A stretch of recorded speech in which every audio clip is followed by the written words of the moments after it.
Here's the audience. All right. So picture this. You're at a dealership and you finally got to the end. You're finally able to make your first adult purchase. You're going to trade in your old hand-me-down Honda Civic for a brand new Dodge Charger. You shake the dealer's hand, grab the keys, fist bump into the night skies, you ride off into the sunset, right? Perfect story.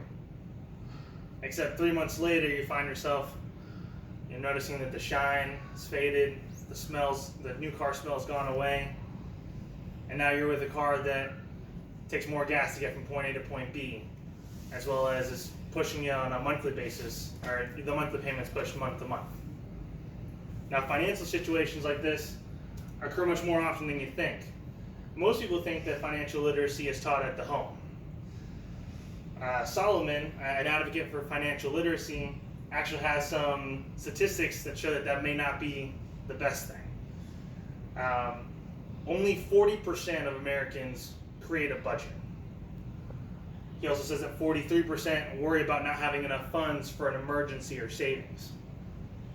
40% of them grade themselves in financial literacy as a C or below. And 23% of them, roughly 61 million people, do not pay their bills on time. Those are some pretty impressively bad stats. But what can we do? What are the solutions? So education, especially for younger kids, is primarily done through schools. So the two main ways that we can approach this are school-based. The first would be to go ahead and create a whole new subject. The second would be to incorporate financial literature into the current curriculum.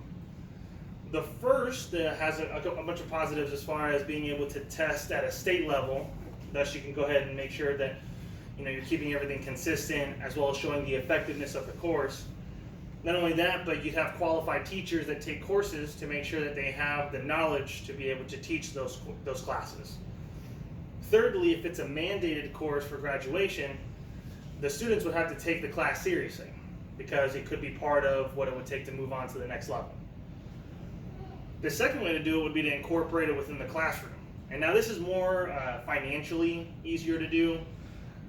You could kind of approach this in two different ways. You can create a whole new unit lesson for it, or you could incorporate it into several different unit lessons that already exist and kind of put them piecemeal together, weave them in. This is less expensive overall because you're already using teachers that are in the schools, you're using resources that the school has, so you're not having to create all that anew. Gill and Bhattacharya went ahead and did a study where they had 7 classes incorporated into 2 high school senior classes and compared that to an additional high school senior class as a control and then an 11th grade class to see the overall effect of what that class did within the school.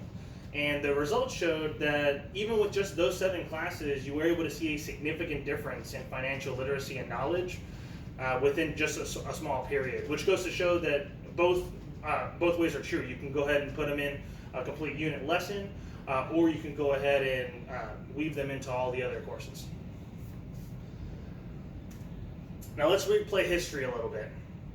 In 2008, the U.S. had a gigantic market crash. People lost their homes, their retirement plans, stock wealth, their jobs, and manufacturers were starting to shut down. Amelia Zan, a VP for the Center of Design Philanthropy, went ahead and said that in the years before, people were making deals and they were just unaware of the consequences because they were not literate enough. Solomon also in his study mentions that without proper training and discipline, people cannot be expected to make rational financial decisions. So what can we do? There's about 3 things that we can go ahead and do to help advance this. The first is to go ahead and get educated and bring that into the home. It's the kind of first line of defense. People will go ahead and spread that information throughout their family. The second, to get more onto the school basis, is to vote and elect officials into office that have financial education in mind.